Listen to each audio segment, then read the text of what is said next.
Hello, नमस्कार. मी पूजा. माझ्या व्लॉगमध्ये सगळ्यांचं स्वागत. तर आजचा दिवस हा संडेचा दिवस, सुट्टीचा दिवस आणि सुट्टीचा दिवस म्हटल्यानंतर काय, तर लेट उठणं, जेवणं लेट, सगळंच लेट. आणि आज तर संडेचा काही प्लॅन केलेला आणि तो प्लॅन अनसक्सेसफुल झाल्यामुळं सगळा मूड ऑफ झाला आहे. आणि मूड ऑफ झाल्यामुळं दिवसभर आजचा मी नुसता बसून घालवला आहे, असं काय म्हणायला हरकत नाही. आज सगळी कामं मम्मीनीच केली आहेत आणि मनूचं फक्त मी आवरलं, ते पण ते अंघोळ करणं वगैरे आणि तिला भरवणं बास. बाकी जेवणापासून कपड्यांपासून सगळं मम्मीने केलं आहे आज. आज असं म्हणजे आपण ठरवलेलं असतं आठवडाभर, की बाबा चला एखाद्या ठिकाणी जायचं आहे आपल्याला, जायचं आहे आपल्याला. आणि ऑन द स्पॉट जेव्हा तो प्लॅन फ्लॉप होतो, काय मूड ऑफ होतो राव. मग ते तसंच काहीसं झालं आणि आजचा प्लॅन कॅन्सल झाल्यामुळे मला काहीच करण्याची इच्छा नव्हती. त्यामुळे आज सगळं मम्मीने केलं आणि मी फक्त खायचं काम केलं आणि बसायचं काम केले. आणि जिकडं जायचं होतं तिकडं कॅन्सल झाल्यामुळं सारखा तोच विचार, "अरे गेलोच नाही, गेलोच नाही" करून. मग असा हा संडे माझा रिलॅक्सिंग झाला आहे आज एकदम.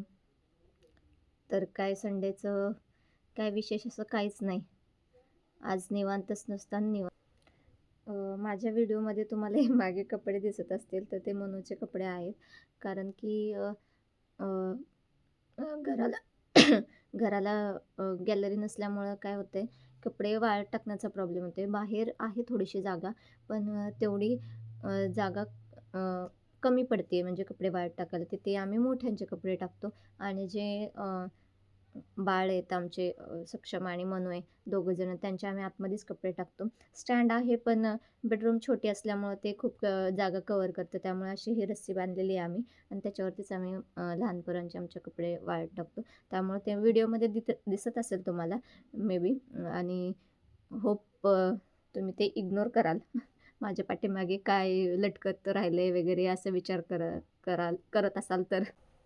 आजचं संडेला जायचं होतं. तो प्लॅन म्हणजे काय होता तर एक मैत्रीण आहे, तर तिची एंगेजमेंट होती आणि मला एंगेजमेंटला जायचं होतं तिच्या. कारण की आमच्या दोघींची मैत्री अशी खूप कमी वेळात अशी घट्ट मैत्री झालेली. मग त्यामुळे मला म्हणजे तिचा आनंदाच्या क्षणाला तिला तिथं प्रेझेंट राहायचं होतं आणि तिला काँग्रॅच्युलेट करायचं होतं.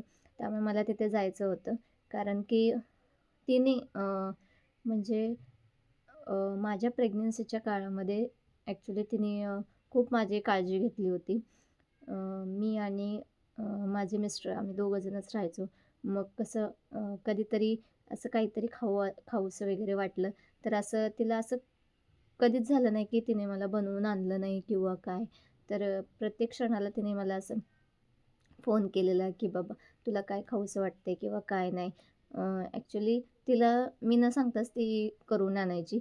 कधी असं झालंच नाही की मी तिला फोन केला आहे आणि सांगितलं की बाबा माझ्यासाठी काहीतरी आण वगैरे, असं कधीच झालं नाही. ती ती तिच्या मनानेच मला खाण्यासाठी आणत होती. आणि तिची माझ्याबद्दलची काळजी आणि प्रेम या गोष्टींमुळेच आमची घट्ट मैत्री झाली. आणि मग मला तिच्या आनंदाच्या क्षणाला तिथे जायचं होतं. पण थोडीशी मनूची तब्येत ठीक नव्हती, त्यामुळं काही जाता आलं नाही. Hope she will understand. आणि मग लग्न तर आहेच. लग्नाला तर नक्की जाण्याचा प्रयत्न करू. आणि आणि काय, बस.